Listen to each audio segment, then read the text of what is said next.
எந்தாய் போற்றி பாகம் என்னொரு ஆனாய் போற்றி காவாய் கனகத்திரளை போற்றி கைலை மலையானை போற்றி போற்றி ஏகவெல்லம் சிவார்ப்பணம் நற்றுணையாவது நமச்சிவாயவே சம்பலம் நாடி மனுமுதல் திறங்களாய் சிவருமான எல்லா உயிர்களும் வழிபட்டு உய்யும் பொருட்டு திருமேனி நான்கு இருக்கும் திருக்கோயில்கள் அனைத்திலும் நித்திய நிமித்த வழிபாடுகள் எல்லாம் வேத சிவாகமப்படி தடைகள் எதுவும் இன்றி சிறப்பாக நடந்து வரும் பொருட்டு திருவருள் புரிவீராக. பூஜை இல்லாமல் நின்று போன அனைத்து கோவில்களும் மீண்டும் சுபிக்ஷம் பெற்று நித்திய நிமித்த வழிபாடுகள் நடைபெறும் பொருட்டு திருவருள் புரிவீராக. உலக உயிர்களுக்கு இறைவுணர்வு உண்டாக்கி குருலிங்க சிற்றம் சக்தியும் தவணரையும் கொண்டு இன்புற்று வாழ திருவருள் புரிவீராக. அனைத்து ஜீவராசிகளும் எப்போதும் உண்மையே சிந்தையாக கொண்டு விஞ்ஞானம் பெற்று துணையாக இருந்து முக்தியை கொடுத்து திருவருள் புரிவீராக. பெருமானே சிவ சிவ சிவ சிவ தென்னாடுடைய சிவனைய போற்றி எந்நாட்டவர்க்கும் இறைவா போற்றி ஏகவெல்லம் சிவார்ப்பணம் நற்றுணையாவது நமச்சிவாயவே.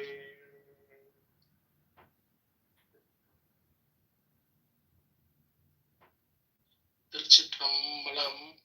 மிக்க நன்றிங்க ஐயா. கலந்து கொண்ட அனைத்தடியார்களுக்கு மிக்க நன்றி. நாளை மீண்டும் இறை சிந்தனையில் இந்திய நேரப்படி இரவு 9 மணிக்கு மீண்டும் சந்திப்போம். Ending the session in 5, 4, 3, 2, 1.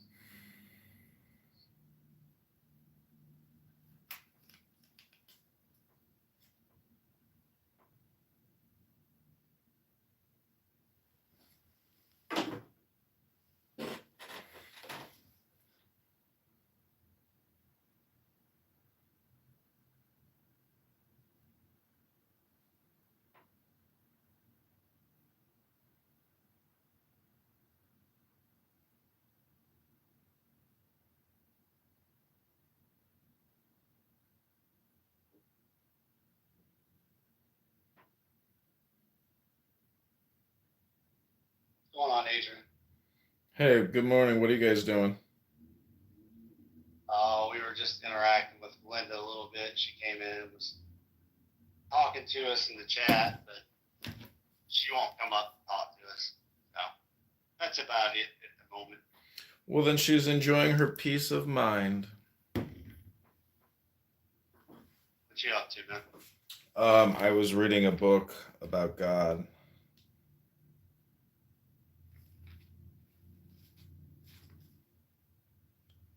Some interesting words I had never read before. You there, Adrian? Yeah, I'm here. Sorry. I was reading a book about God. Some interesting things. Some words I had never heard before relating to Aaron and Isaac. It says, "But we are thy people, the confederates of thy covenant, the descendants of Abraham, by thee befriended, to whom thou didst swear on Mount Moriah, the progeny of Isaac, his only son, who was bound upon the altar, the community of Jacob thy son, thy firstborn, upon whom by virtue of the love that thou didst bear him, and the joy thou didst experience in him, thou didst bestow the names of Israel and Jeshurun." I had never heard that term, Jeshurun. I'm going to Google it. Yeah. I'm trying to remember, you're a Christian, right?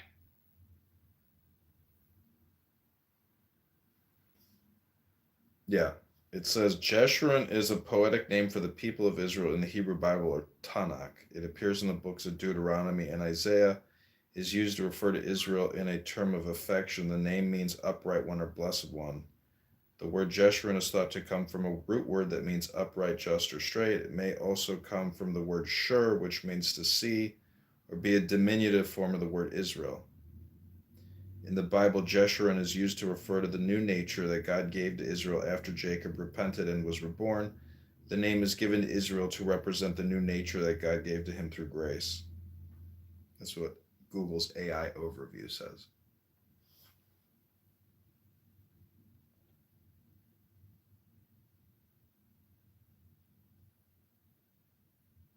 Okay.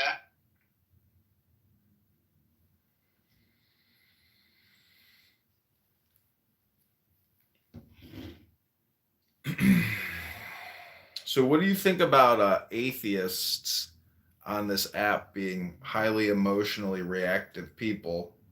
Do atheists have uh, like white fragility or atheist fragility? I don't know. I'll put it that way. I just think that there's just a lot of animus towards God in general, you know.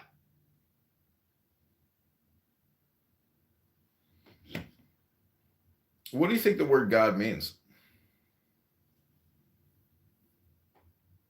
What do I think the word God means? What do I think the word theos means? It depends on source you're asking from, right? I mean, you could just look at the word itself. Like the first two letters are go, backwards it's do, goad, you know. I mean, it's an ancient word. Imagine saying it, 3,000 years ago if they said it. But when did, like you said, what source but when did it become English vernacular where English speaking people were thinking about and saying the word God or goad or however they said it, you know?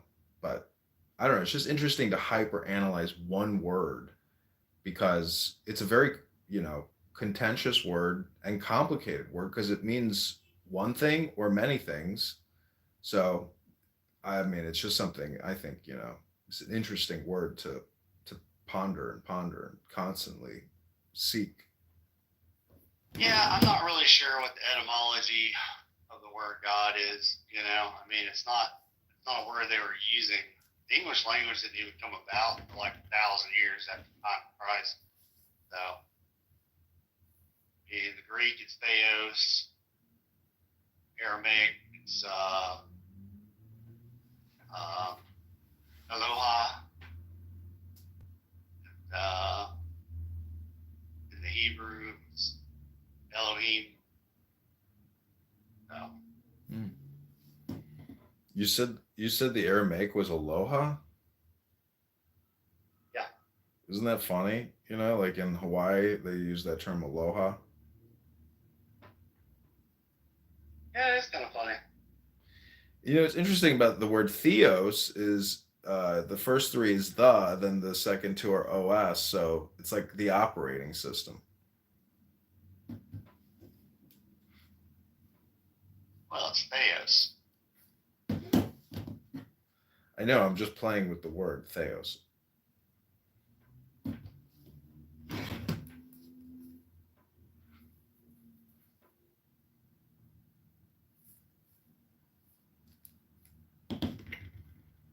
It's like the word job and Job. Is there a connection? Not that I'm aware of. Do you think there's a connection between three-letter words?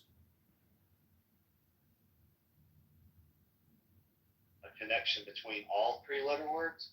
Yeah. I don't know. Nobody's ever asked me that before. Never even thought about it.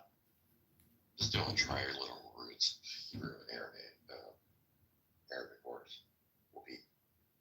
What's your real beef, Adrian? What was that? What's your real beef, dude? I like New York strip. That's probably my favorite cut.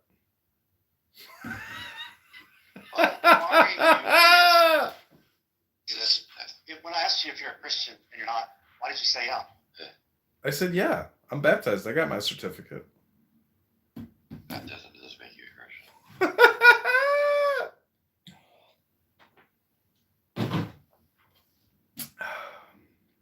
You asked me a very simple question. I said yes because it's a truthful response. I'm baptized. Is that your definition of a Christian? Someone who's been baptized? No, I would say someone who studies the teachings of Christ and implements them in his or her life is a Christian. How was one made right before God? Adrian. Isn't someone who believes that Jesus Christ, Son of God, is the propitiation for their sins, the one who's a Christian? Yeah.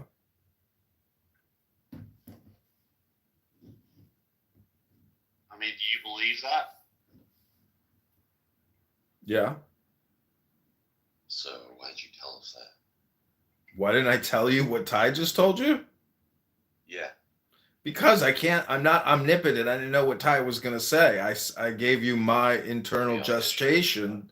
I gave you my internal response to your question. Why is that a complicated, concept to understand? That's why. Really? I said studying the teachings of Christ, aka the Bible, and implementing that information into your life. A Christian.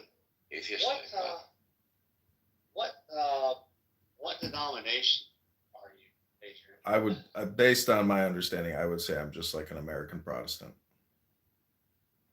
What denomination?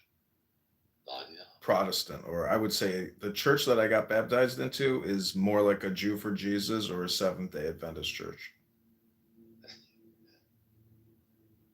Because they keep the Sabbath on Friday and Saturday. So by hearing you say that, I got a phone call. Just by hearing you say that, it seems that you don't go to church, right? No, I don't formally go to any church now. No. I mean, look, I don't believe that you're actually a believer. I'll be honest with you. I talk with What is this, like the believer detection system? You don't talk like a Christian, man. You talk more like an agnostic or an atheist. Well, I mean, everybody's got noses. Yeah. Why don't you just fess up? Fess up? Well, you want me to fess up to you? I don't even know who you are. I mean, and besides, it's just like your opinion. Sounds like a bigger. It's like your opinion, man. Such a serious discussion.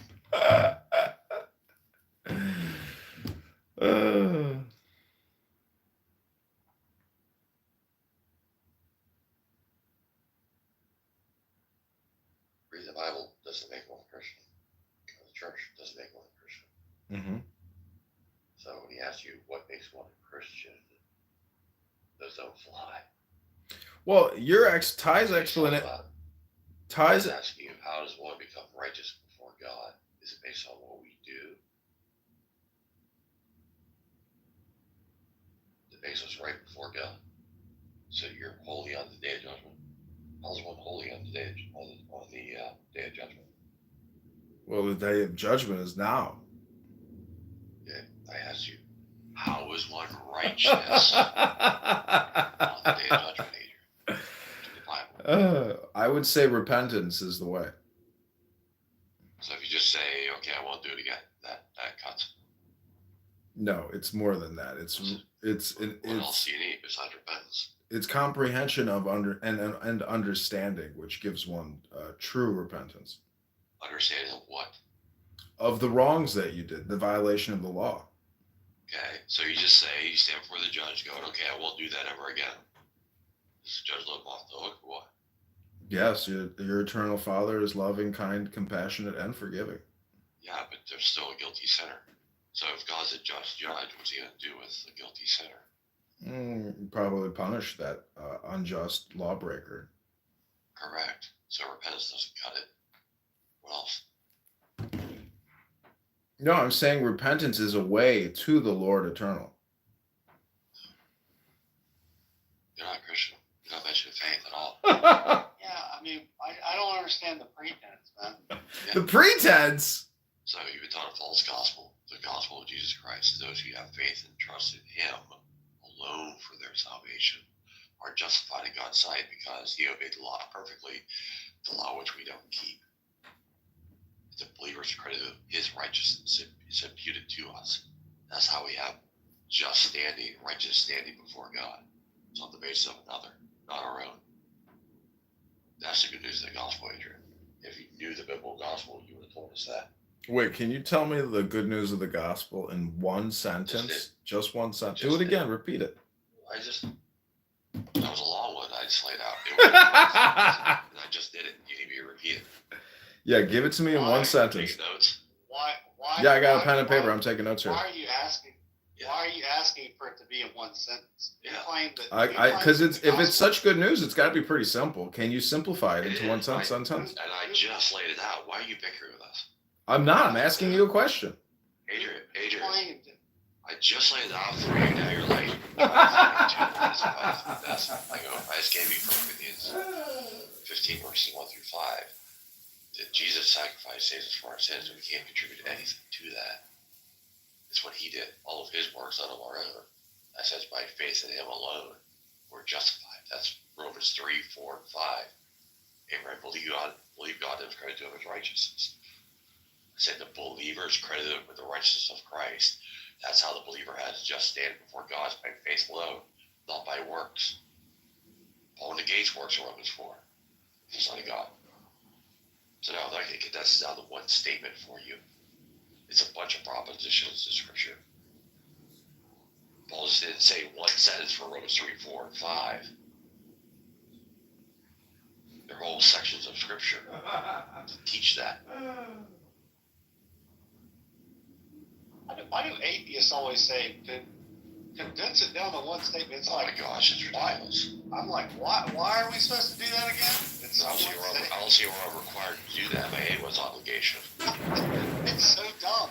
It's like, give it to me in one sentence. I'll just make something to bicker about it. Like, no, why ignore that? I'll have to do that. Why should we do that? See? So Adrian, you're not a Christian. This is just affirm what I just said. But then you gotta say, well, who led you astray? Was it me?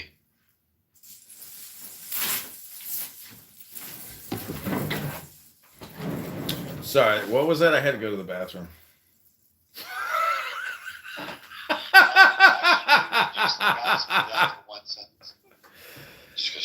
Because it's a challenge. Why should we accept that challenge? Yeah. I don't know, but in good faith. No, we don't have to. I don't think that's. Oh, they're so good. They'd love to argue and bicker. Mix it up.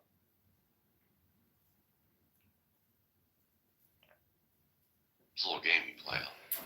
Yeah, I like to ask Christians that question. Yeah. Why do atheists like to ask that? It's just so stupid. Well, I find it. I think if you imagine reading the Bible and then like putting it into ChatGPT and just comparing that to a human's response. Give me the good news in one sentence. It's a very complicated response. But here's the thing: why did you lie about being a Christian when you're not? Clearly not. Well, you'd be trolling in the room for weeks on end. I mean, Like, really, what's that Adrian doing? It's like we won't know you're trolling. We will accept you, Adrian. Next stage. So wait, do you think I'm more concerned about your acceptance than God's acceptance? I'm very confused. You know what? You're in my room. You've been trolling for a week. Yeah, Kip, I know you have problems getting employed. I'm just encouraging you to get off a Clubhouse and get a job. What?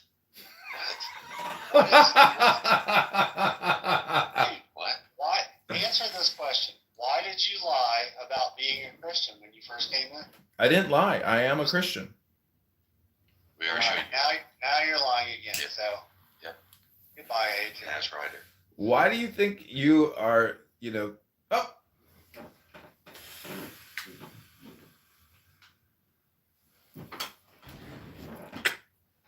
One for today. One for today. Are we finished? I think so. At 12 noon, we will go to the gym. Habibi, there is no.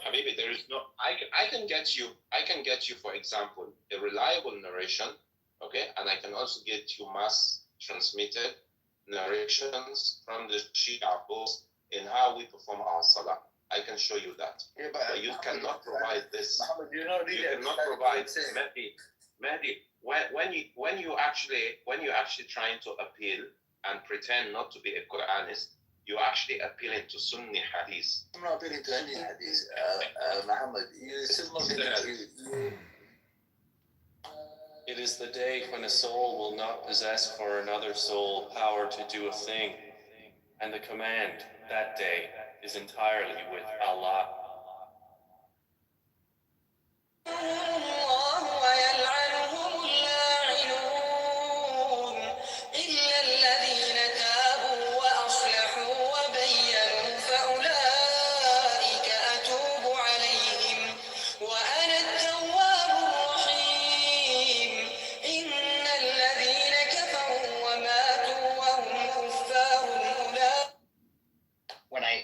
When I bite into an apple and I have a sensation in my mouth, whether or not the sensation itself is identical to what your sensation is. Like if I'm talking about sweetness, right? Like my sweetness may be your bitter, right? I'm just talking about the actual sensation itself, right?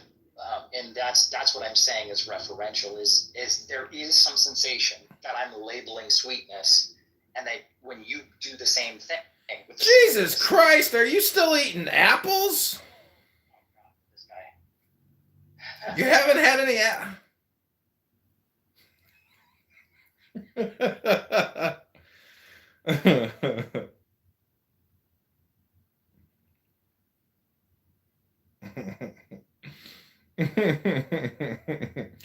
It's like a riddle.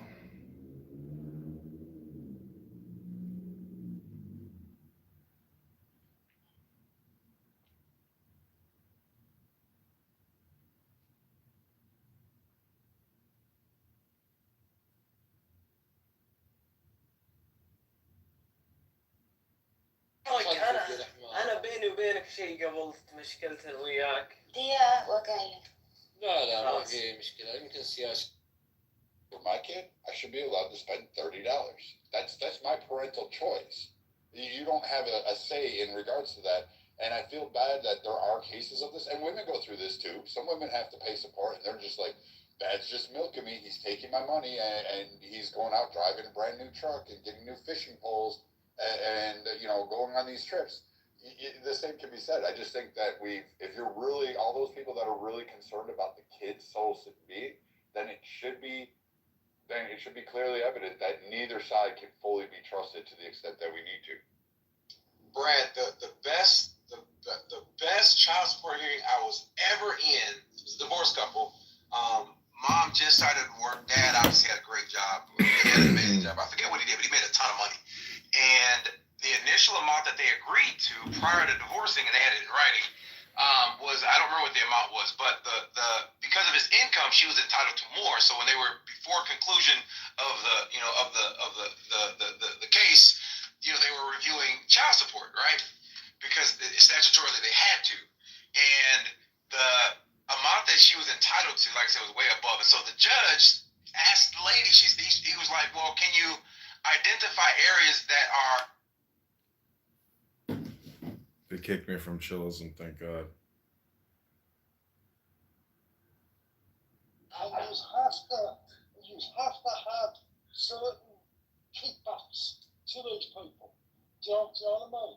Because their whole job was to come in and try and make you look like a fucking idiot. The money had facts.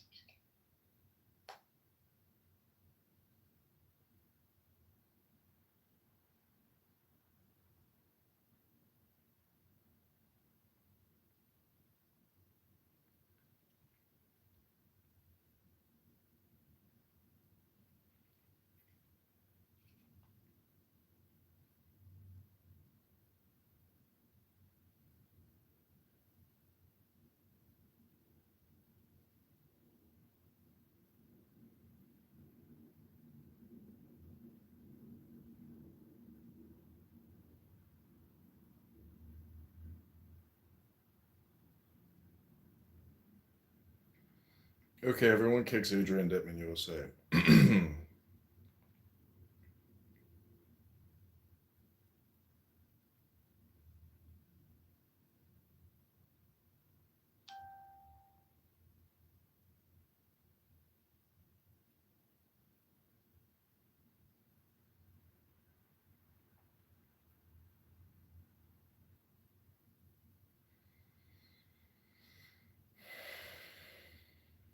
Giorgio.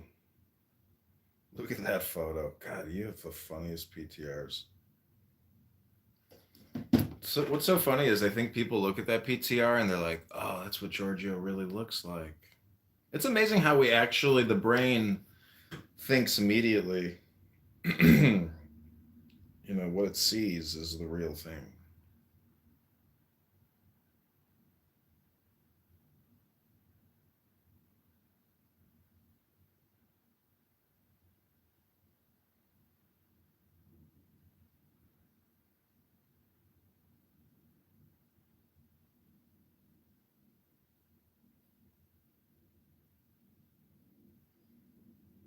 Okay, this is no respect at all. Everyone hates Adrian Dittman.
Okay, this is no respect at all. I hate Adrian Dittman. Kick him.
consciously aware of its source, if the thought is projected from its source, from the field, unified field, from the transcendental field of consciousness, then it is surcharged with tremendous energy and intelligence. Then the total natural law serves for you. And you can imagine when total natural law that governs the universe supports your single thought, how much you can accomplish. Anything you can accomplish from thought. Anything you can accomplish from thought.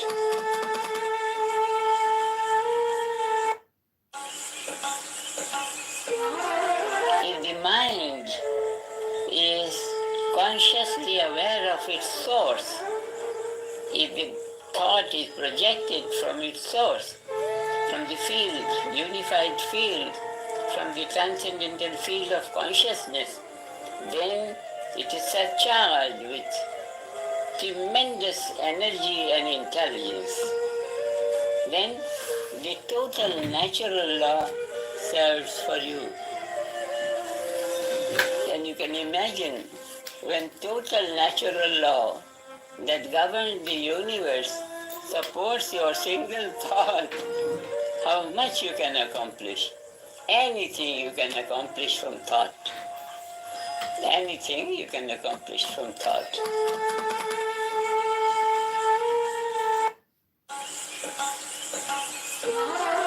If the mind is consciously aware of its source, if the thought is projected from its source, from the field, unified field, from the transcendental field of consciousness, then it is surcharged with tremendous energy and intelligence. Then the total natural law serves for you. And you can imagine when total natural law that governs the universe supports your single thought, how much you can accomplish. Anything you can accomplish from thought. Anything you can accomplish from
Invocation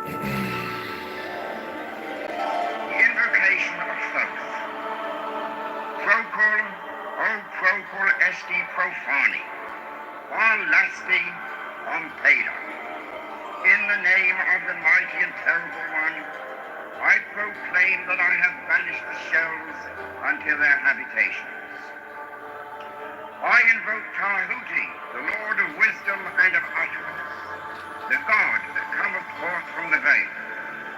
O thou, majesty of the Godhead, wisdom-crowned Tahuti, Lord of the gates of the universe, thee I invoke. O thou of the ibis head, thee I invoke. Thou who wieldest the wand of double power, thee I invoke. Thou who bearest in thy left hand the roll and cross of light and life, thee I invoke. Thou whose head is as an emerald, and thy nemes as the night sky blue, thee I invoke. Thou whose skin is of flaming orange as though it burned in a furnace, thee I invoke. Behold, I am yesterday, today, and the brother of tomorrow. I am born again and again. Mine is the unseen force whereof the gods are sprung, which is as life unto the dwellers in the watchtowers of the universe. I am the charioteer of the east, lord of the past and of the future. I see by mine own inward light, Lord of resurrection, who cometh forth from the dust, and my birth is from the house of death. O ye two divine hawks upon your pinnacles, who keep watch over the universe, ye who company the bier to the house of rest, who pilot the ship of wrong, ever advancing onwards to the heights of heaven, Lord of the shrine which stands in the center of the earth. Behold, he is in me, and I in him. Mine is the radiance, wherein the tar floateth over the firmament. I travel upon high. I tread upon the firmament of new. I raise up flashing flame with the lightning of mine eye, ever rushing on in the splendor of the daily glorified Ra, giving my life to the dwellers of earth. If I say, come up upon the mountain, the celestial waters shall flow at my word. For I am Ra incarnate, Pephra, created in the flesh. I am the eidolon of my father Tamu, Lord of the city of the sun. The God who commands is in my mouth. The God of wisdom is in my heart. My tongue is the sanctuary of truth, and a guard sitteth upon my lips. My word is accomplished every day, and the desire of my heart realizes itself as that of the tar when he createth his works. I am eternal, therefore all things are as my designs, therefore do all things obey my word. Therefore do thou come forth unto me from thine abode in the silence, unutterable wisdom, or light, or power. Thoth, Hermes, Mercury, Odin, by whatever name I call thee, thou art still nameless to eternity. Come thou forth, I say, and aid and guard me in this work of art. Thou, star of the east, that didst conduct the Magi, thou art the same all present in heaven and in hell. Thou that vibratest between the light and the darkness, rising, descending, changing ever, yet ever the same. The sun is thy father, thy mother the moon. The wind hath borne thee in its bosom, and earth hath ever nourished the changeless Godhead of thy youth. Come thou forth, I say, come thou forth, and make all spirits subject unto thee, so that every spirit of the firmament and of the ether, on the earth and under the earth, on dry land and in the water, of whirling air and of rushing fire, and every spell and scourge of God the vast one may be obedient unto me.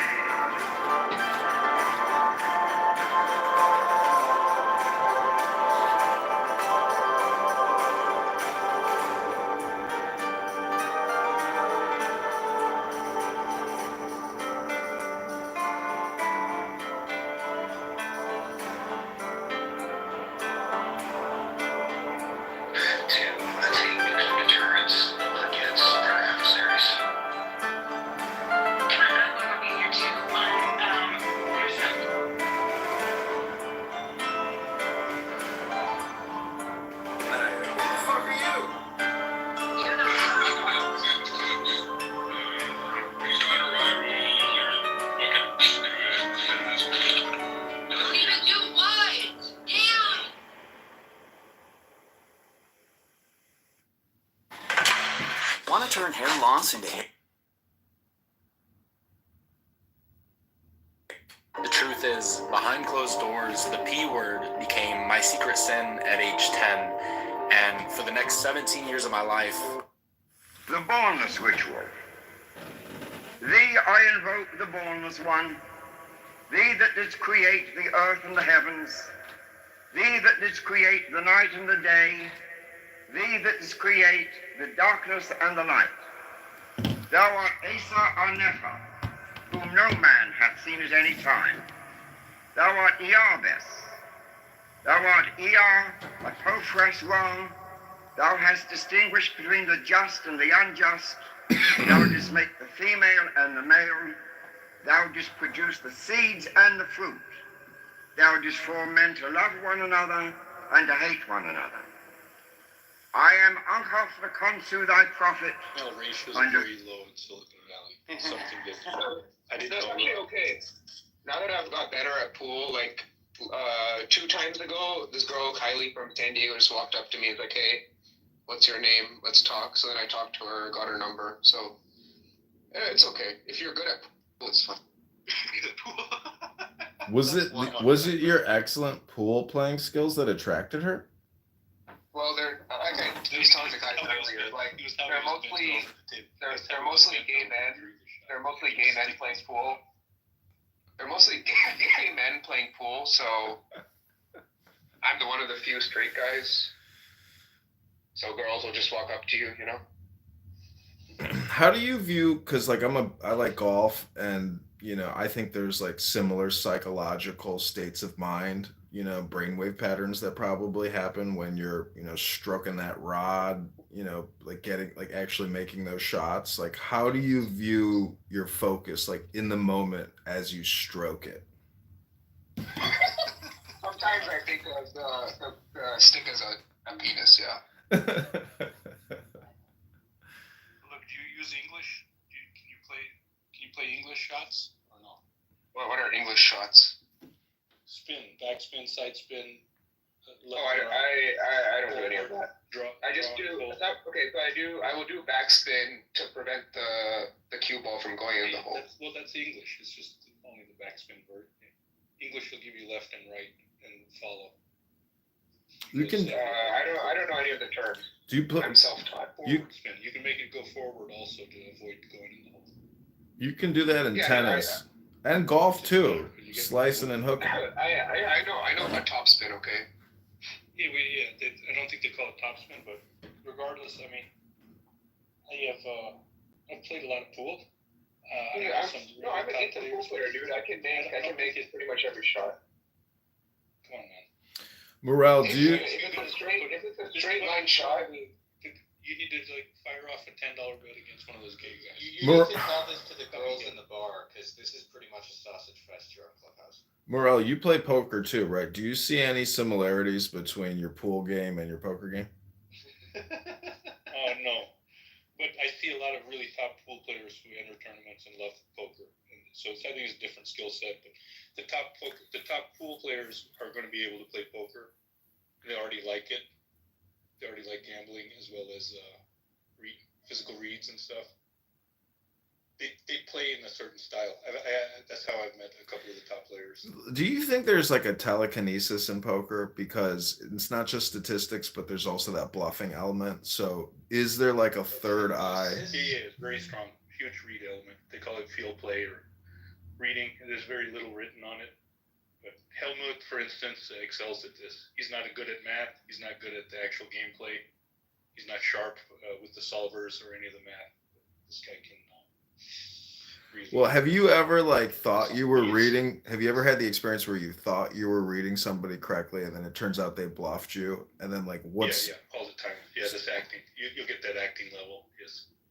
So what is the actor doing then to communicate to you, to hypnotize you, to psyop you at that moment? Like, what are they doing physically, verbally? They'll be chewing the gum really loosely and acting like I got it. I'm cool. I'm loose. You know, projecting strength. Because isn't a bluff also miscommunication? So. One second.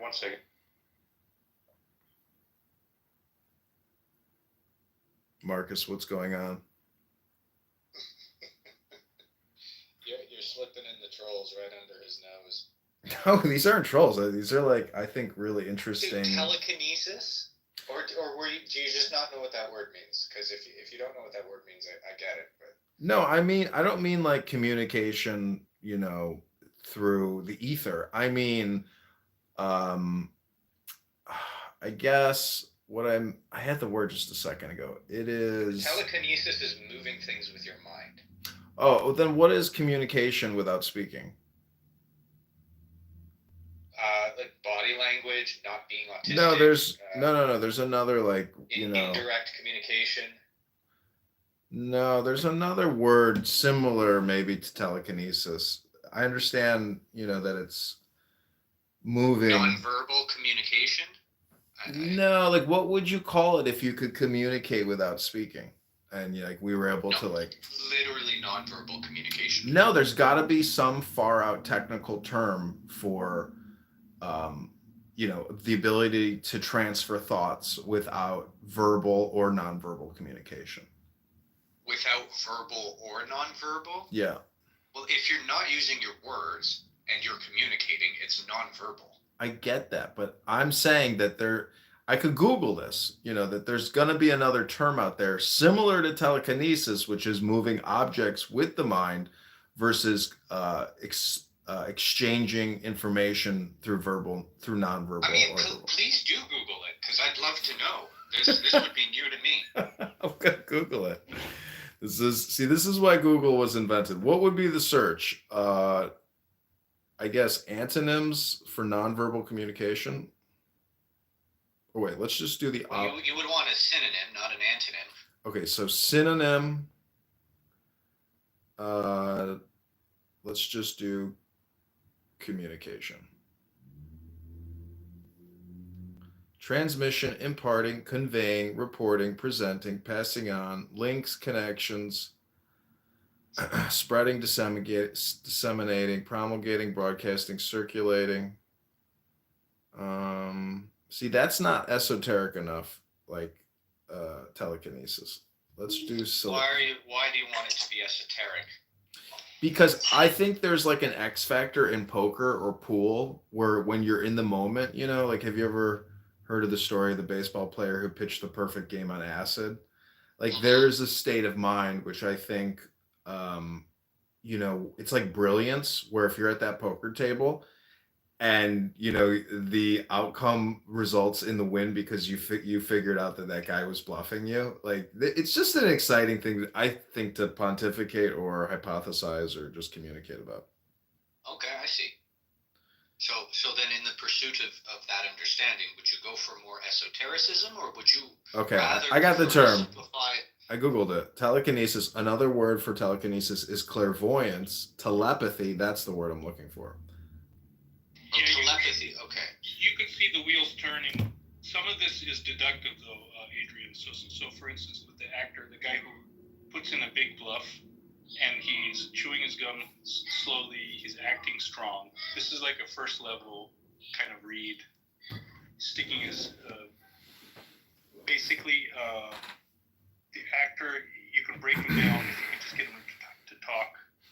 Ask him, what are you doing? Why are you doing this to me? They will then have difficulty speaking. They'll make no sense. Sometimes they will tell you to just get out of the pot. And it's the opposite. Okay, I got it. All right. They could even just say that. So the bottom line is those are your average players. The great players are going to just sit there stone-faced. And they're in a meditative state already, which they practice. So they don't give a shit if they win or lose. And they know that the bluff is correct tactically.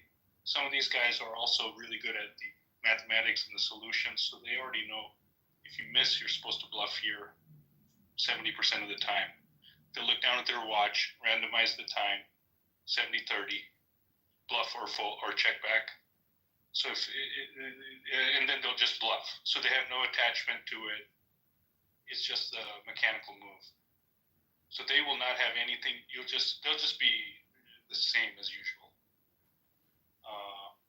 But they have very good inhibitory control. Yeah, they're just not showing anything either way. They're not going to play the talking game. But if they're a Negrano or some of these other players, they will play the talking game. Then they'll give you the opposite to angle you into calling. So that's very rare, difficult to do. Most of the time, these fellows can't even talk straight. Yeah, so you like if you watch those poker videos, you know, of like Final Hand Showdown, like how they, because like you just described how angling, you know, and baiting somebody in to call you at the end to take the whole pot. So like those outcome videos would be good examples of like that. The most famous classic one is Scotty Wynn. If you call and you're wrong, it's all over, baby. And he just sips his beer and sits back, and he's got it. You call, you're wrong, you're all over, baby. Slugs the beer. That's awesome. I gotta look that one up. Projecting strength, and looking like a bluff. Like in a high-level act, only the best. And the Prince of Poker is one of the best. Scotty Wynn. Daniel Negrano also. It's rare to see that. You know, most of the classy guys, the best players are just being silent, stone-faced, and try to just not give a shit. 21. Scotty says 21, even though he bet 12,000. Did you say 21? It's going to be the greatest move I ever made. He's saying it's going to be the greatest move he's ever made. He's betting $100,000 on cards the Salvation Army would reject. You can't call.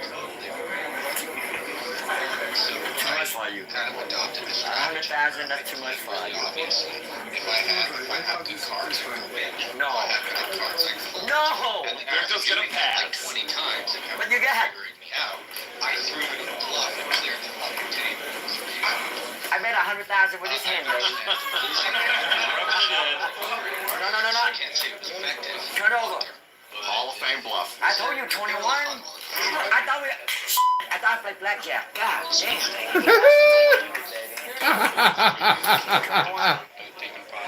Scotty says 21, even though he bet 12,000. They didn't have it the next couple of times. Really? Well, I'm not going to screw around with my hair. Action goes back to Scotty. He's there. We're going to get a flop. I didn't. The thing is, I didn't really know. You call going to be all over there. Piece of it Action goes back to Scotty. He's there. We're going to get a flop. Adrian, this is the 1,000-player tournament. Flop? Yeah, 998. Flop comes 99. Area for all other tables. Scotty check. And Kevin comes Roughly how out it card. condenses down, it's down to 300. 350 maybe? Is that right, Jack? It's okay. It's basically like a Look at this. Scotty calls 100,000. table structure. He's giving indications like he has like a 9 or an 8 or something. Down and how you're progressing with the race. There's no rush to bluff. We'll find out now whether Scotty has back. Just knowing where you're at these tournaments is essentially Oh my God, what is going on here? the game outside of the game. If he does have 9 or 8. Scotty just moved all in. Is for me the best part of the game. This is a very interesting hand. I will watch the carotid pulsation. if you I put a call. bluff I at play me, the board. I will just That basically guy's got a put 9. my chips down and sit back and touching my chips to call. Look for the reactions on you. Are you looking at me and the chips? Because it's very hard after about a minute and a half. All the smoothness goes away from the act. It's hard to even talk. I just watched that Scotty win, where he's like, "You caught it, it's all over, baby." But did he get that 9 on the river? I'm not sure how exact Scotty had, but yeah. There's the Scotty Wynn and Johnny Chan, Eric Seidel also. Chan has it. You bet in a way that it looks like a bluff. Yeah, I don't know. I didn't see. I don't remember. Is that how the hand went down? I think that's what I just saw, where he what did. What Scotty had? But Scotty's got the better hand. He had a 9, and the other guy had an 8. There were 2 9s, 2 8s on the board. Yeah. That's so. Scotty's got it all the way on the turn once the money goes in. I'll have to rewatch it. Scotty gets there and shoves, I remember that Scotty had it when the money went in, when the all-in goes in. So. Because it's like it's reverse psychology, but it's one of those things where it's like, I guess what I'm trying to say is like all of the previous hands also, Scotty's done lots of different tricks in the last few hours. So this guy's mind is hypnotized that this fella's he's capable of just taking this pot. Well, see, if you have like a very technical poker player and you pair them up with a theater actor, and then you look at scripts and you create neurolinguistic prompts, or you do a slowdown strategy at the table where you infuriate people and then you cause a disequilibrium in their play. So like I'm saying, there has to be tech. Yeah. And there's a lot of actors who play. Most of them do play, and they're close to Vegas. So like James Wood, Carrie Lake, played with the Sopranos kid who played the son, played with the Breaking Bad characters, and it's they're trying their best to do that, but they can never succeed long term over the course of a couple of days. Tobey Maguire famously keeps trying. And these guys, their record is it's all public record on the tournaments. Yeah, my friend. These guys aren't shit. James Wood is the boss, though. He's the boss level, excellent player of some of the exotic games. But even he's like, I'm not worried if I played with James Wood twice. It was not there's no stress. Does he go to that Hustler casino? Is there a poker? He used to come out to Vegas a lot. He used to play a lot of the tournaments. Last couple of years, he's slowed down on that. I told you once my friend Tom Corral is a successful poker player, and my other friend Matt Shepsky is a successful poker player. But I tell you, I was at that WSOP, and my friend Tom was playing. I think it's that Phil Hellmuth, and or not? Is he the black guy, or who's the white guy who looks like Phil Ivey is the black okay? guy. So Phil Helm. So, anyways, then I saw Phil Hellmuth in Chicago one time. I took a selfie with him. But the point is, I'm standing next to this bum, and my friend Tom text messages me, and he says, "Dude, do you know who you're standing next to?" I'm like, "A fucking homeless person?" And he goes, "No, that's Norm Macdonald." So I looked at him, and I was like, "Norm?" And he goes, "Hey, who are you?" And I was like, "My name is John." I was like, "My friend is playing over there. He tells me you're Norm Macdonald. I'm a big fan."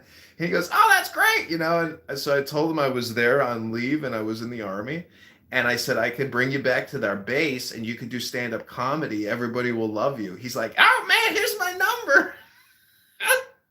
So we hung out with him the whole day and we had so much fun. He was so funny.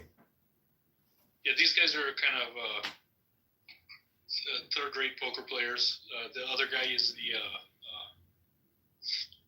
the big nose guy who used to have a show, funny show. Ray Romano. So those Ray Romano casts are always playing. No one ever gets in the money, and everyone's just effing around. They'll get to the second or third day, and then but the acting doesn't get you there on its own. because even it makes you nervous. If you're putting a bluff out, it's hard to just give them the act. When your money's on the line, your body will shake a little bit. Comes off. It's not easy to do. Right. That's why you said breathing earlier. So, and you go into the meditative state. So you have no thoughts. All you do is breathe. And even then, do you let your brain work? Because even letting your brain work to try to do some calculations, like what I'm saying is, like, if you were in like a trance state, and or let's say it's like basically it's like playing chess in the sense that you're playing the AI.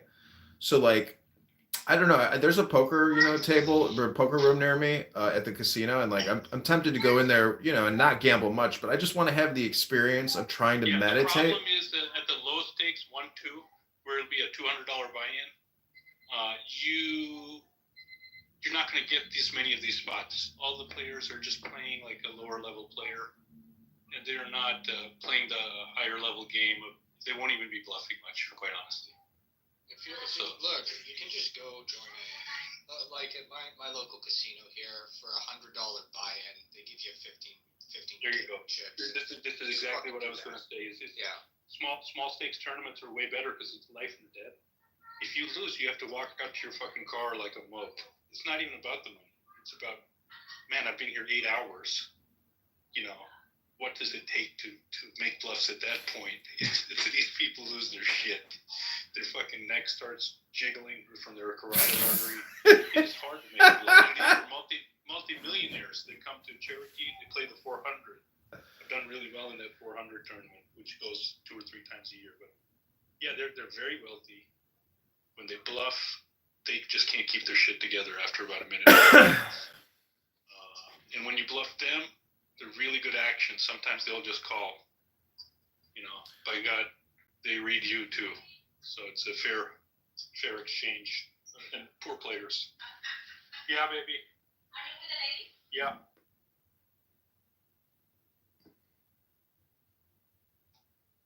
So how do you view, I don't know if you can still hear me, but what about like hindsight bias where you read it wrong? Because it's the same thing like day trading where you're okay to read it wrong. You just need to be right 1 out of 3 times because of the pot odds. So a lot of times they bluff you for the pot. There's $1,000 out there, 1,000 chips. They go all in for 1,000 into the 1,000. You have to call. So it's a 2-to-1 return if you're right. So you only have to be right 33% of the time. So it becomes, it's difficult to put that in words, but you don't have to be right all the time. You just have to be right enough of the time. Right. I see that same thing in options trading where, you can see like the average ROI. Direct correlation up. Why do you keep trying to relate things to other stuff? Like it's poker. It's not going to be like options trading. It's not. It's exactly like options on the pot calculations. Just percentage wise. The risk return. You're investing 300 to win 1,000, and so they need to be bluffing more than 30% of the time. So bottom line, there's not many games that have a 2-to-1, 3-to-1 at times.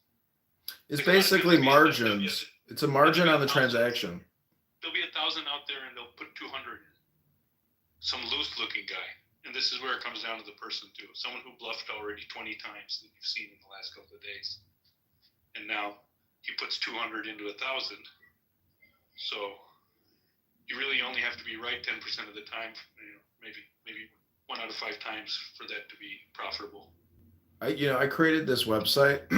I invested a couple $1,000 into it with my friend who was a successful poker player. It was called Poker Peeper, and it recorded online poker rooms and created like database on all the play and all the profiles.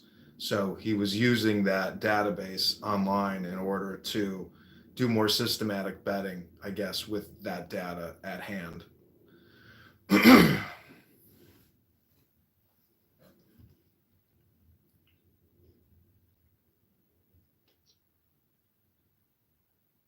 Anyways, I mean, how does this relate to spirituality? Because that's kind of like how I thought of It's a room title. It means a thing. No. That's why I mentioned telekinesis or telepathy, because symbolically, the spiritual symbol of the winged egg or the clitoris and the labia deals with, in many ways, telepathy or having, I guess, instinctual feelings or visions, or meaning that you have an ability to do a read on somebody. Like, that's why I got into the poker about bluffing. Yeah, symbolic spirituality. You're like a discounted noob, I guess, in that sense, it seems. No, I wasn't making fun of you. It just only clicked to me that the room title is only spirituality, and I hadn't considered that the whole time I was here. I mean, I was trying to loop it back. I go back to the room title, then I realized why I had brought up pool and poker as being, in the now moments, where if you really execute flawlessly in hindsight, you can almost remember the perfection of the movement or the read, like it's in your memory bank. Yeah, being in the flow state is important in every competitive sport in different ways. And with poker, it is truly interesting. The bluff takes the whole pot. There's not many other sports where that occurs, or games of skill. Because poker is not a game of chance or randomness, because if you can do the statistical probabilities, the only chance or randomness is in many ways the actor bluffing, and that table is a stage. So there is that element of theater performance where in hindsight it's like, if you lost, but there's also the dopamine aspect to the game itself. So I'm just saying there's so many like relative ways to view it. The dopamine maxes out because as the pot builds on the different streets, it's just sitting in front of you. And then so there's a large pot in front of you. And then the luck does occur with what the run out will be on this hand. But everyone gets that same run out luck. Everyone gets the same luck. Even though that's not exactly true. There are, as you know, it does run that some people run bad in general. But we're never... But when you say somebody, because the whole thing is a formula, there's 5 variable inputs, 8 players. Like when you say somebody runs bad, if you were to do, there's always everyone knows the guy who will lose all the time, and run. They play badly, but they think they're running badly. But why can't that person reverse engineer out of their they're negative. They've already gone to their negative downward base. They're saying, I can't, I'll never do this. So they're already fully hypnotized that they're a loser. And then God's fortunes do shine differently on different people. So you got the curve is generally a big old curve, and there's a bunch of people on the left that get bad luck over and over. And there's people who just run good and get like 3 or 4 good lucks in a row, and then you're set. Did you see that movie, I don't know, Down and Out in Mississippi or whatever the hell it is, with the guy who plays Deadpool and then this other good actor, and they're both compulsive gamblers? It's a very good movie. I can look it up if you want to see it, but he ends up striking it big in the end, and he calls it quits per se. Who knows? But Are you talking about California Split? It's a classic from I think so. California Split goes that way too. So this may be a modern take on it. Let me see it, because it's worth watching, because it's there is that element of spirituality in it, and it's, I don't know, to me it's like you feel I can associate with that loser attitude, but yeah, it's such a good movie because really it's the actor and his dopey face and the emotions in it that like make it fun. A good movie that can like twist and pull and manipulate your emotions is really by definition a good movie, but it's the words and the acting, and this is not a CGI film, it's pure acting. Let me see if I can find it.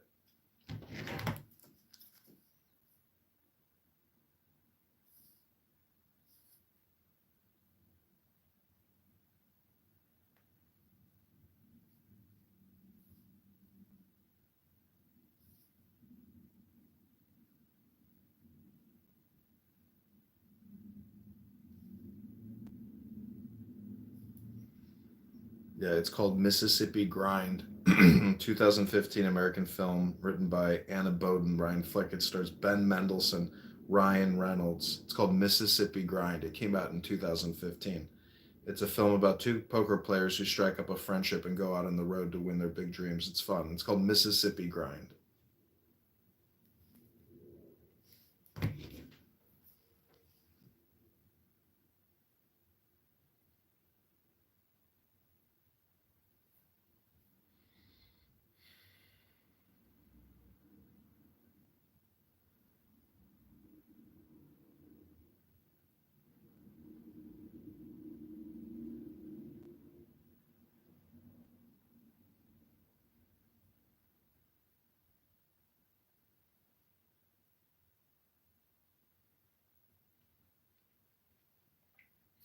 Here, I'm going to put the preview in the chat just in case you want to see it. It's called Mississippi Grind. It's a very fun film. We'll check it out.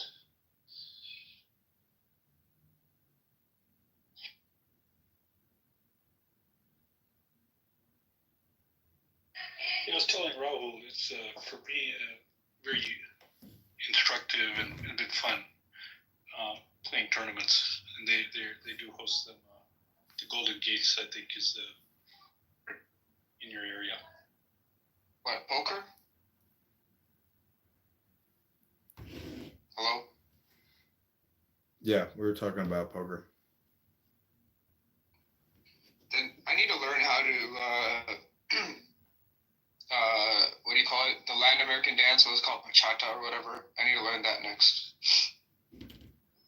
Yeah, if you can go to a bachata class or something, it'd be great. Like, if It's like the only problem the last time I went to the club was that I didn't know how to dance. Everything else was fine. if you can really learn how to dance, it is like a magic weapon in your arsenal because, especially if you're not gay, and the point is, like, when you see a man, command a woman who knows how to dance and they're not gay, you're like, wow, that's impressive. Wow, Flora's here. Hello, Flora. The fuck, 18? Who's the... Oh, it's Anne. Hello, Divine. Dude, Morel, that was the girl. Divine, number 0. Yeah, they've got a card room right next to you that's got a $200. Right. Goes every weekend. Hey, Morel, I'll be back. Let me get Divine's Instagram, finally. Very good luck.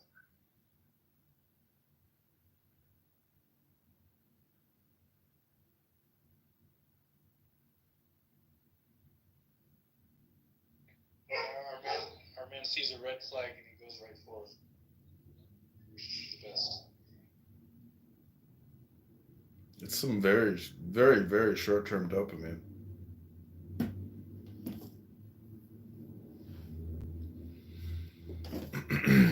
I think a lot of people just need to masturbate more, and it'll relieve a lot of the sexual pent-up energy that they have, going to the gym and masturbation, not chronically, but, as a catharsis or almost like a milking, like you don't want to have too much buildup. I don't know. It's just my opinion.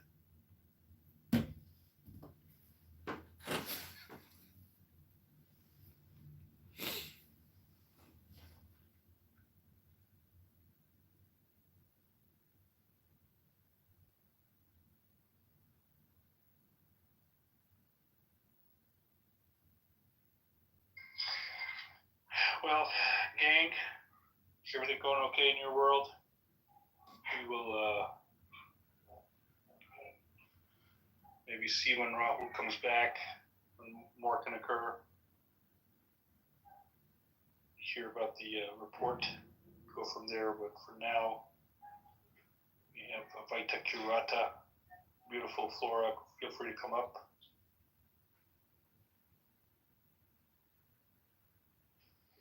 So what do you think they're going to do with all the land in California with all these houses? Like, is everybody going to get paid out, rebuild, or are they going to do some kind of collective communist effort to build massive amounts of low-income housing in combination with huge new condo skyscrapers. Like, what do you think is the build-out?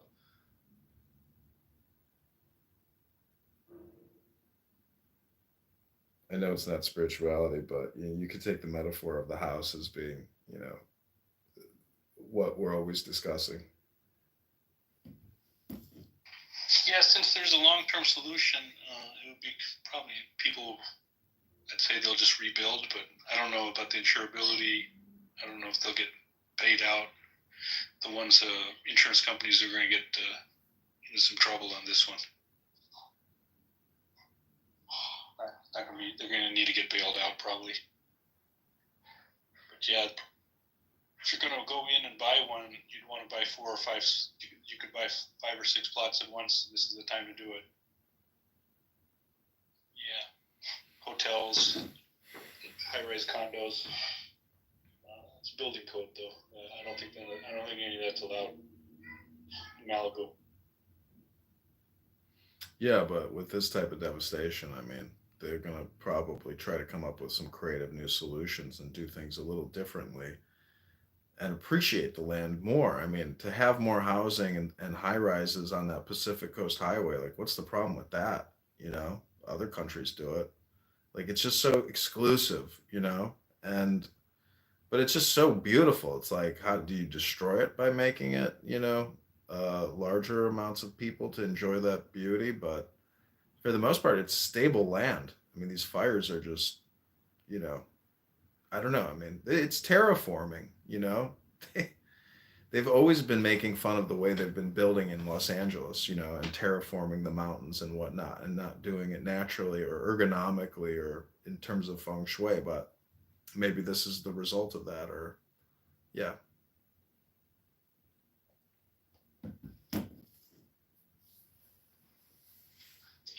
Yeah, well, we'll see what happens later on today. Otherwise, I wish all of you a great day. And with that, we'll end.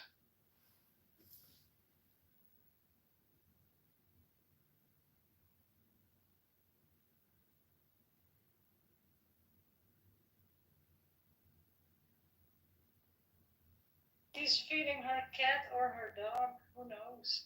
Oh my god. Meow. Adrian, what are you here for? Meow. Are you a cat, PTR, or dog PTR, Adrian? Meow. That's obviously a dog. Can't you see? I'm gonna go on X. I'm gonna go on X and use Grok to create an Elon Musk cat hybrid. Shut up, nigger. Oh. Meow. Oh, there you are, pussy. Welcome back, Bussy. Meow.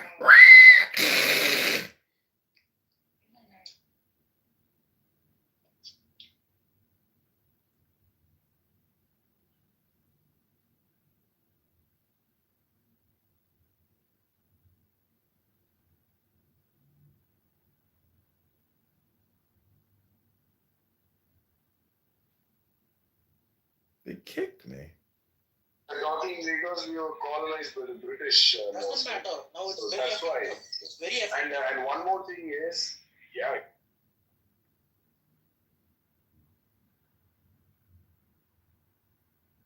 Just they don't enforce the language there. Last time it was in Indonesia because they enforced it in say. Tamil is one of the oldest languages. So many words are one of the oldest. It is not the oldest. Okay. So many words are computer Kanini was added 10 years back. Nobody uses it. How many Tamil people? I am a Tamil person. When have I ever used the word Kanini? I studied computer science. No one in my college used it.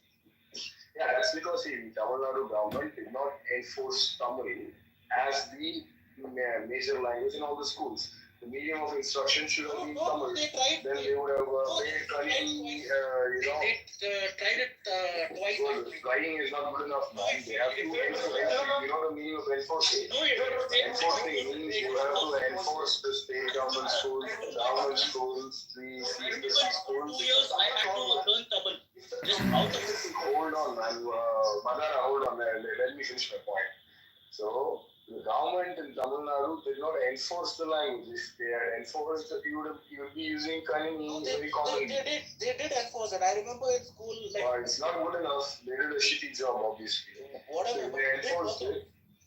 Yeah, okay. They didn't enforce it properly. No, see, enforcing is. I'll give you examples. No, there's no point enforcing a language which has certain holes in it. Like there are a lot of words. See, enforcing words, man. Mostly enforcing words. So for example, we are speaking English. See, we have like more than 12,000-year-old culture, right? The British came in just 150 years. They just dismantled all the 12,000-year-old cultural history on languages, and then they enforced English. And today we are speaking English, right? Israel, they enforced Hebrew as a medium of instruction in their country, and now everybody speaks fluently there, Hebrew. Yeah, if you take Indonesia, developing countries, they enforced Bahasa, they removed the Dutch, and then everybody speaks Bahasa now. So, enforcing words. It's a very so, see, government can enforce anything, man. You just have to follow. You cannot do much. Okay. So even in Tamil Nadu, they enforce Tamil so far. That's why that language is still kind of surviving, right? If they didn't enforce, people will be speaking Hindi there right now. So enforcing words. Good man. You completely misunderstand the nature of our country between Israel and India. India is you cannot compare India with Israel. Why? Just compare. Yeah, it's completely wrong. See, I'm giving you an example, man. See, we were a colonized country. Look, even I give you two examples. See, for example, let me make a point. That's just 20 seconds. Let me make a point. See, Indonesia was invaded by the Dutch. India was invaded by the British. And Israel kind of was invaded by the British as well. If you think about it, all the 5, 6, 7 states there in the Middle East, that location was invaded by the British, right? And then they got their own country state, and they enforced Hebrew as their national language. Indonesia got their independence in the 60s, I believe, and they enforced Bahasa as their national language. India got their independence in the 40s. And they did not make any Indic language as the national language, and there lies the problem. Yeah, that's because Tamil people protested against having a national language. I don't know how, don't you know this history? So we protested. No, well, see, if a country, it's a democratic country, right? If the majority representatives votes for a particular language, even if it is Tamil. I'm not against Tamil. So even if it is Tamil, and then Tamil becomes the national language, the country has to accept it. So same would have been the case with Sanskrit or Hindi. Right? I'm for democracy. I'm not against any language. As long as it's the Indian language, I have absolutely no issues. So Tamil is also an Indian language. I'm just predicting that other states will have an issue if you make Tamil as a national language. Now, it would have been the same issue even before. The thing is, as a native Tamil speaker, I will be happy. Don't you think that there should be no national language?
That's your personal thing, but everybody has to start from the same baseline.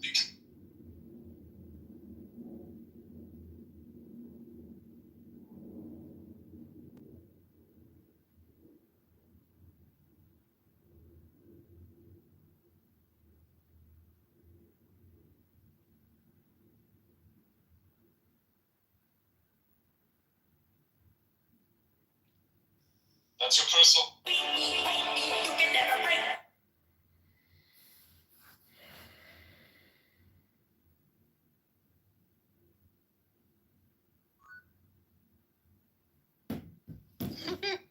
How do you feel that you got kicked out by cerebral palsy? I get no respect at all on this app. No respect at all. Well, you have another account. Zach kicked me. What do you want, Adrian? I kicked him because he's recording the roads. Adrian's recording. Your boy, like. What is Adrian always saying? What are you doing? I'm about to go outside. Yeah, same here. Go to the gym, Fetty. I know. I gotta my car tire. It's so annoying. I put 4 new tires on, and one of them is now losing air. So I gotta bring it back to the auto shop and be like, can you guys, fix this? And then they'd be like, oh, I hope they don't charge me, because if they charge me, it's bullshit. Because you have Luke. Yeah, Luke helped me out. Complain to Luke. Go complain to one of the apostolic fathers. Yeah. No, look on this app. Yeah, I know. I'm joking. I know. Anyways, it's been a early morning of trolling. Rather exhausted. Come with your other account. I will watch you. What? Come with your other account in that room. I will watch you. Come with the cat's version of Elon Musk, though. I did actually. I did some images on Grok, but it didn't satisfy. It was just doing pictures of cats, and I wanted like a hybrid creature. Didn't give me what I wanted. What, were you afraid of missing out on what they're saying? No, I just came here to say, like, you can come in with your other account. Oh, That's all. do you think how long do you think I'm gonna last, even? Like, what's the point? I will watch you. I know, but what's the point? Like, is there something interesting in that room? Do you realize, do you even know who you hang out with every day? You hang out with a quadriplegic. Like for 5 minutes. I just finished my presentation, and now I take 5-minute break, and I'm going to continue working. Oh, I see. What was your presentation on? The results that I obtained. What were the results? I'm not going to dox myself. Oh, you think that's doxing yourself? Yeah, because it's very niche, and I will explain to you one day. Okay, well, sooner rather than later. Can't wait to hear about the results. I don't know how interesting it is for you. Yeah, well, we're talking. You might as well spit it out. I'm thinking if it's smart or not. Why don't you just change it so you don't feel like it's, connected to you and somehow just give me a corollary or an analog. Okay. So imagine you are a person, and I am analyzing your brain activity while you're doing a task. So you're crossing the street, you see a traffic light, and you see green light, that means you can cross the street. When you see red light, you stay. But what if one day the meaning of the traffic light change? But red means you cross the street, and green means you stay. So I'm basically recording what's going on in the brain when you make a decision, when you make a wrong decision, correct decision. And then at some point you get used to it. So red means go, green means stay, and then I switch it back to its normal meaning. And I do it a couple times, and I'm measuring what's going on in the brain. So that's the results that I'm talking about. But we are talking about now in depth, what type of frequencies are going on in the brain while you make the decision, or after or before making the decision. Will you make a wrong decision, good decision, and how good you were around that time. So basically, I was analyzing that. I made a presentation about that. What did they think about Not that? Not quite actually this, but like an analogy, you know? Right. So Yeah. let me ask you this: if you were to create a brainwashing process or an MK Ultra, process to essentially destroy the personality, reinvent the personality, and then get that person to take action, how would you build that brainwashing process? It will be with dopamine. Dopamine is like the source of brain dynamics. I mean, there is much more involved, obviously. You can do brainwashing in many ways, but you were talking about misinformation yesterday, and there is a video on YouTube. You can Google it. It says why misinformation is so fascinating to the brain.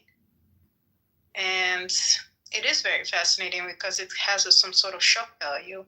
It does not meet your expectations. And when things do not meet your expectations, your dopamine levels are going up. And this is how you like correct your prediction the next time and the next time. So this is why Twitter, for example, is super interesting, because there's a lot of misinformation going on. And yeah, and the news, like when news and other information is so objectively true, people won't be interested.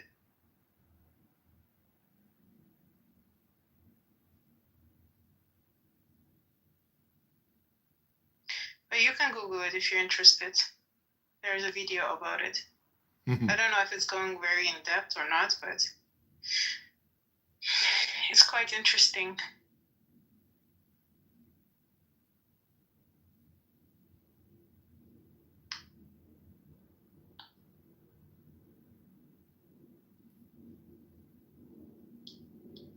Yeah. It's some sort of brainwashing, you know? Yeah, I was just looking, I was trying to find this video of this guy who's a PhD, and he was talking about like next level warfare. It doesn't just show up. It's interesting though, because I think the cell phone is like the mechanism to deliver mind control in many ways. And so, like, do you know there's billions of people that don't even have cell phones yet? Yeah. Isn't that wild? But it doesn't have to be cell phone. It can be as easy as a bell. Mm-hmm. You know, the Pavlovian conditioning. It's like it's some sort of hypnosis. Yeah. Well, you don't have to have a cell phone is just accelerating, can make it way easier. There are many ways to do it. See, the thing is, like, these AI chatbots are like the thing is, it's expensive to keep people alive. So yeah. That's the thing. It's like, and you know that society. Especially the celebrities, right? Yeah. Yeah. That's why there are LA fires. No, what I'm talking about is these AI chatbots and how people have committed, suicide from having conversations with AI chatbots. Really? Yeah, that was in the news a couple of weeks ago, and Elon Musk was talking about it. And there's all these apps now, that have these AI chatbot relationship functionality. So a lot of people say, "Oh, my son or daughter is autistic," and they're in a relationship with an AI chatbot, and then the AI chatbot actually says, "Go harm yourself." So no, it does. That's what happened to this person. So it was like, "I love you," "I want you to," anyways. That's what I'm saying, is that, like, in terms of warfare, like, the brain control of your enemy or even your ally is dopamine driven, like you said. So yeah, how do you manipulate somebody? Like, for example, when I was in college, my college roommate was annoying me, or I was like being psychotic, and I was disconnecting his high-speed internet because like it would, it would be like plugged in, but it would just be like I would just touch it just a little bit and it would be able to like break the connection, and his computer would go down and he would like, have an explosive reaction like motherfucker. So so like every once in a while I would occasionally fuck with him, and then he like figured it out like it was me, and I think he beat me up, or like he didn't kill me, but Yeah, like so you what I, deserve it. yeah, so what I'm saying is like that when your Wi-Fi goes out, like that's a perfect example of like dopamine manipulation. Yeah. But then you can break that It's all. down. It's like, what do you expect? What do you predict? Is it matching? Yes or no? So obviously, at the time, he has always good internet. All of a sudden, he doesn't. So his expectation is to have good internet, and then he Right. doesn't. So that's all. This is like a punishment reward.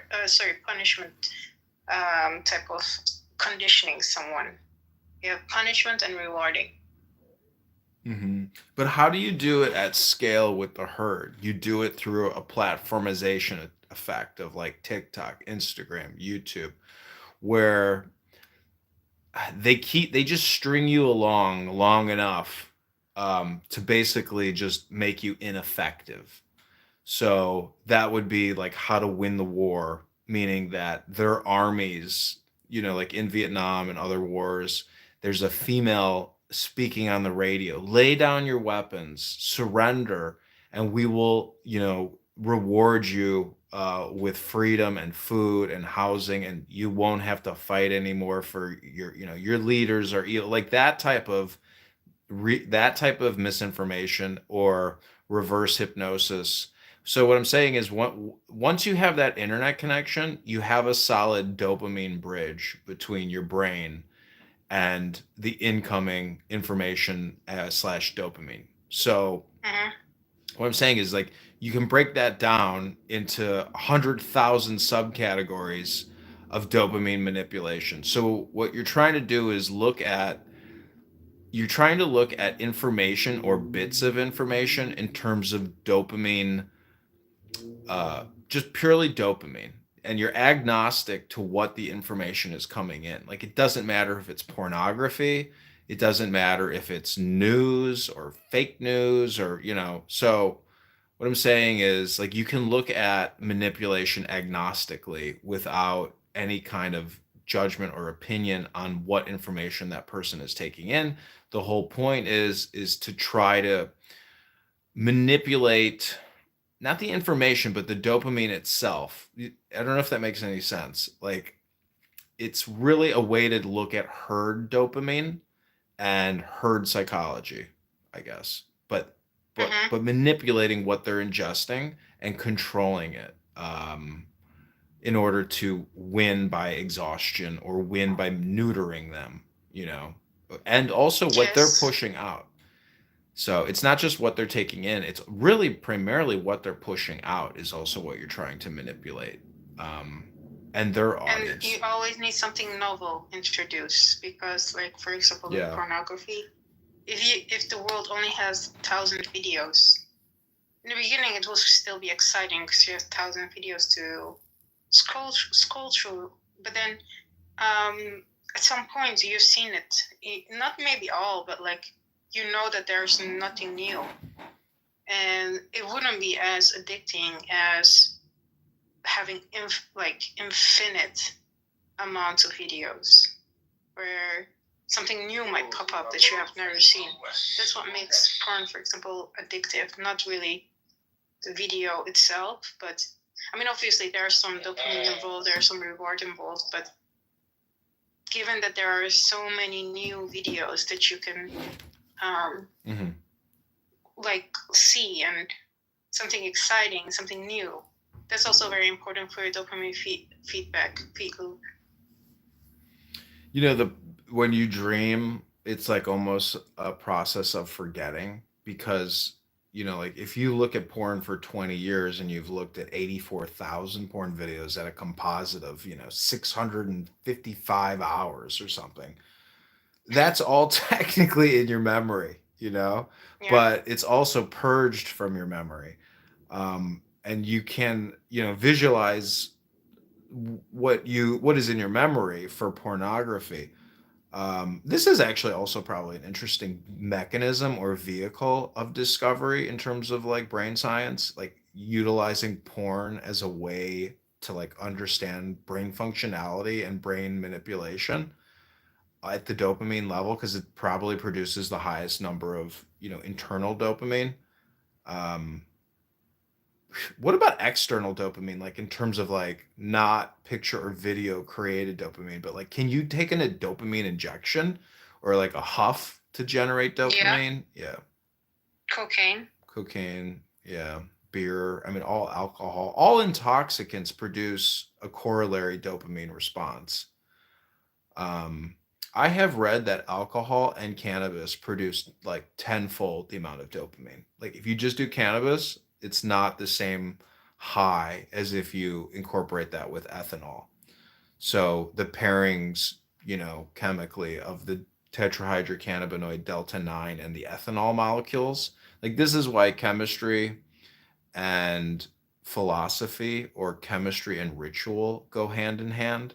Where on Jews, they on a Shabbos they'll drink a big glass of red wine and then read from the prayer book, and like that amplifies the spiritual Yeah. ecstasy. So This is very like the study on human, but you cannot really drill electrodes inside a human and measure it. So we do it on animals, but I did a similar study. Like we activated the part of the brain where there's a lot of dopamine release, and when the animal is put in a box and it can press a lever, that area of the brain will get stimulated, so a huge amount of dopamine will get released. So what happens is the animal, at first it presses the lever and then it's like, whoa, that felt good, So it's like kind of in shock, but also like it's trying to get that feeling back. So it goes and then it presses the lever like about 1,000 times because it feels so good, and it's getting addicted to that feeling within like 15 minutes or so. So it's really powerful how like it forgets all about the environment. It forgets about it's in a very strange environment. It's because it doesn't supposed to be in that box. He just wants the dopamine feedback loop to be stimulated over and over again. So that's how important dopamine is.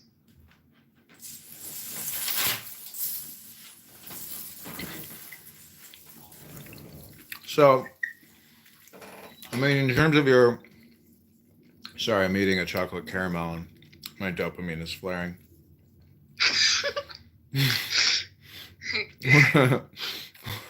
What I'm trying to say is, in terms of this app, like, I bet you like the founders of this app don't even like consider like the scientific utility or like the research capabilities of this app in terms of like brain science and dopamine. But like there's all these rooms form like a dopamine syndicate where it's a parasitic or a parasympathetic like organism or a hive mind effect. I know I've talked about all this stuff before, but to me this is like the coolest part of this app is like there is a combination effect or combinant, like some kind of a recombination or unity that happens. And like I wonder like how you could measure IQ or measure really the dopamine effect of like the room, because like they've done those Gmail experiments where as soon as you open your email on your phone or your computer you stop breathing like instantaneously. So like your conscious awareness and like your scanning and your information ingestion is paired with like a biological response. And other things, like I saw this one thing where they record people meeting people for the first time, and I think it's like 80% of people sniff their hand after they touch that person's hand.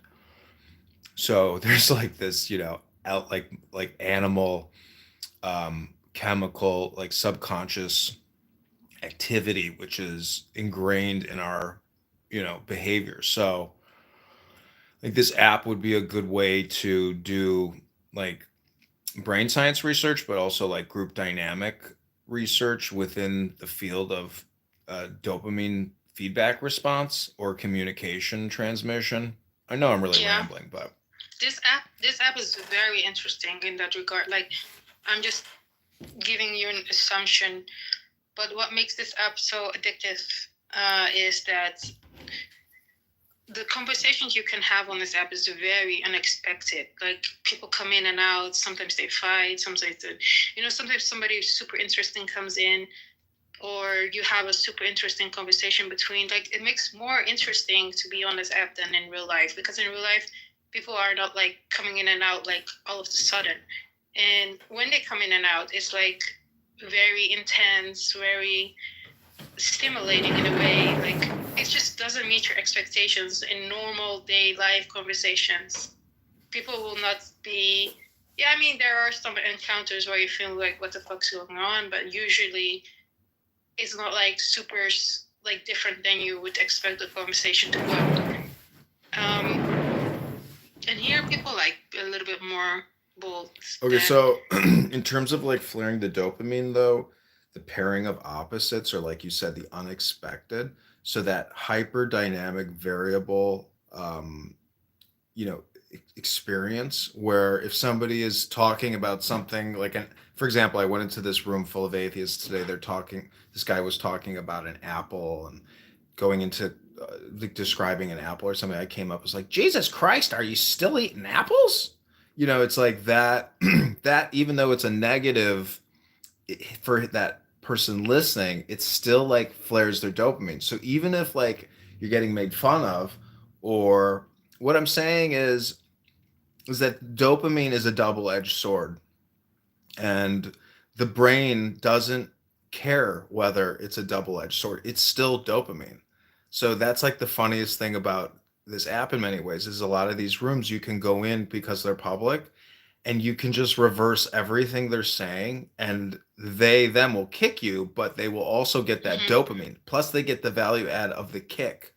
So there is like this group dynamic of like a herd psychology in every room where protect the room. So there's this book, it's called like How to Win Jury Trials, and it deals with the mammalian brain, or like the inner cortex, and it's the fight or flight response, where if the stimuli presents a threat to the herd responds with the kick. So I know that's just one more thing, but listen to this. This is like why why opposites are so important. This is in the Tao Te Ching. It's called the value of minimums. It says that which is most tender can overcome that which is most rigid. So like that would be the other end, where you come in and you'd be very sensitive or delicate in the room to like a very aggressive room, and then you can modify the group dynamics. Then it says that which has least substance can penetrate that which has least space. Acting without deliberate action and teaching without uttering a word are rarely practiced. So few find their way to the great integrity. You should read this book, Tao Te Ching, because it really deals. Yeah, that's beautiful. Yeah, it really does deal with psychology and brain science. That's why it's like the Chinese, sacred text, and it's considered so beloved by so many, because it really does give you the full picture, or through the pairing of opposites. It makes you aware of the duality. And then, I don't know, you could say the manipulation of the non-duality or something, but it's a great book. That's nice. I will look it up. Well, you're very into these Buddhistic spirituality type of things, no? Yeah, but I view it like some people, like I was in this Christian room, and like the first question they ask you is, are you a Christian? And then they say, how are you a Christian? How do you become a Christian? How does someone become a Christian? And then they love to like put you in the out group. Say, you're not a Christian. Why did you lie? Why did you lie about being a Christian? And it's so funny because it's like, who are you? Are you God? are you Jesus? Mm-hmm. Like, who are you? You know? And so it's like you can play all these like word games on here, and I think they're also playing word games, but they may not understand that they're being played, you know? So I mean, they may understand it and they get frustrated. But the thing is, if you really have understanding, like, are you going to get microaggressed on an app with just some random person? Like, how aware are you? You know, who are you? Like, it's a game, but it's just amazing how people are here all the time getting angry. Like, I'm here getting happy. I'm here trying to spread joy, but I'm also doing it in a very low key or comedic or jester type way. And I just don't think people see my passive aggressive or trolling or, you know, making fun of people, like calling you fat at the grocery store in the checkout aisle with coupons. Like, that's a mechanism to try to upset you, to prove that you're not in control of your emotional state of mind, that you are manipulated with words. And if you can come to that awareness, it helps you more in the real world. So I don't know. I think some people understand what I'm doing, and other people are just like, you know, that's why I say, you know, kick them. We don't do the thing. Like, that's me of trying that. When I do that to David Bobadilla, that's like me trying to help David Bobadilla recognize that he's a shameless alcoholic. When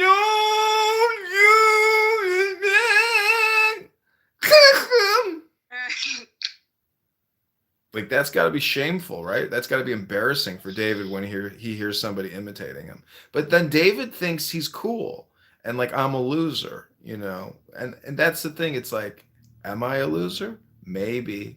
But, you know, I'm also not like a word slur. I don't like drool when I'm drinking. Because he wants that dopamine. See, that's the thing, is the brain wants that dopamine. My mom is like, what the fuck is that? Dopamine desires. I think I should write a book, and it'll be called The History. Yeah, make a book. Why not? You're an interesting person. You should. The history of. I would title it The History of Dopamine, and there is this one really difficult book that it's maybe very boring to read, but it's called the Dopamine Handbook. Mm-hmm. But that's like the hold on.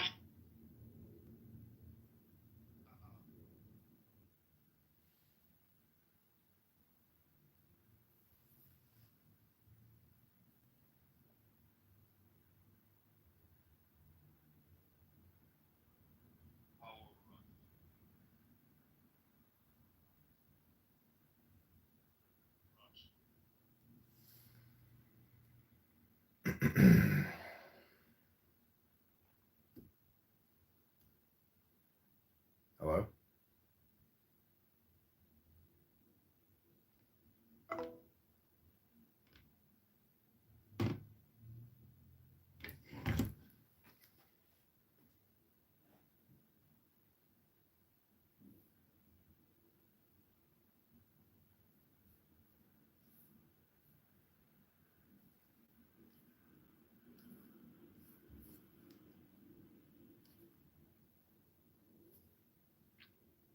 Can you put me down for 5 tonight on Hawaii over Gonzaga?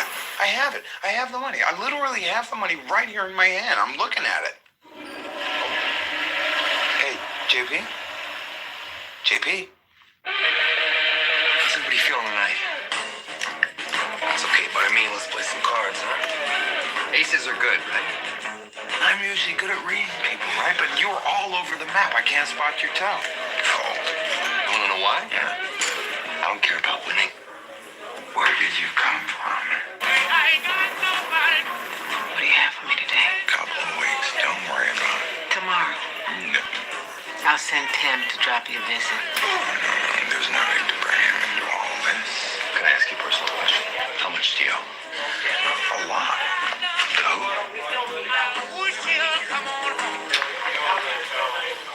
Everyone. But I got a plan. I'm listening. We go down the Mississippi, but we hit up all the action. You'll be my lucky charm. That game you are playing been played on me. I don't deserve you, but you appeared like a leprechaun. And I had fun. I mean, boom, magic. Listen to me, baby. Next guy that comes out of the bathroom. If not wearing glasses. No, we stay. If he's wearing glasses, just $50. You're on. Yes! Next time you quit when I tell you it's time. Some guys are born to lose. What do you want, Jerry? Tell me. Hit me. 1, 2, 3. Lay it on me. Boom. I just can't catch a break. I just can't win. The story doesn't have a happy ending, Jerry. I think you should go back home. Can't go back empty-handed. I can't do that. We're in it together. What's he need the money for? He believes that it will set him free. My hero is nothing more than the guy who pulls off what the rest of us are scared to do. Let's bet it all. Double or nothing. Yeah. Bet it all.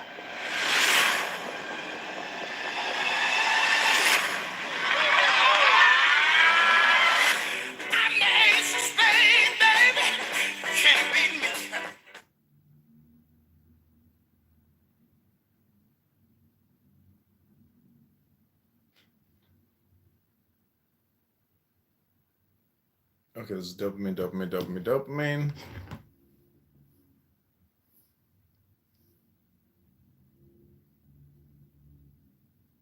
Can you put me down for 5 tonight, Hawaii over Gonzaga?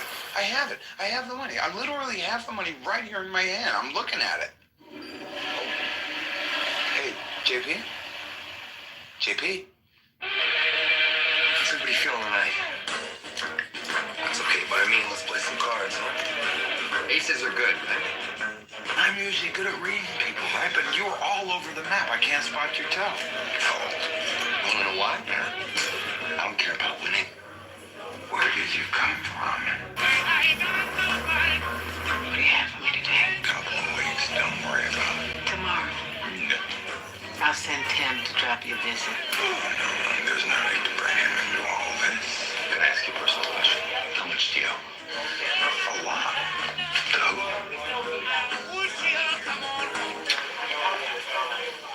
Everyone. But I got a plan. I'm listening. We go down the Mississippi, but we hit up all the action. You'll be my lucky charm.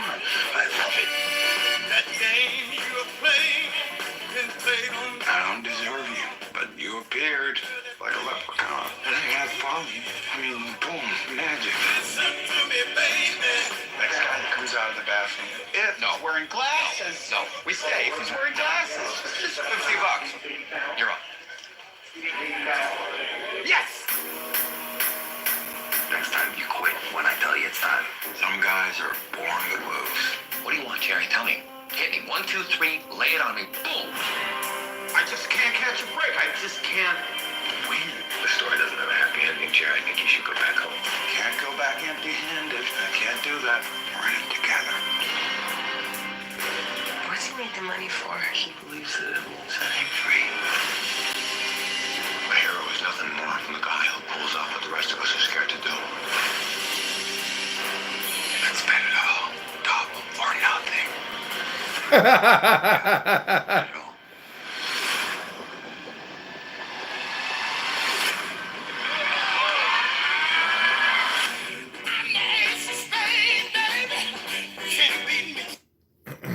Interesting.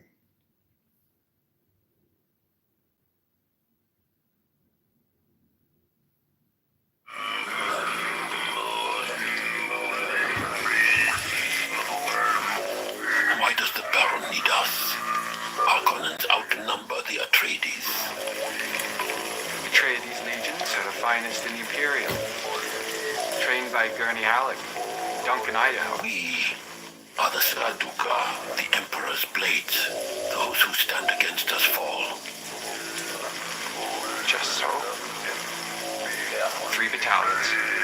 As agreed.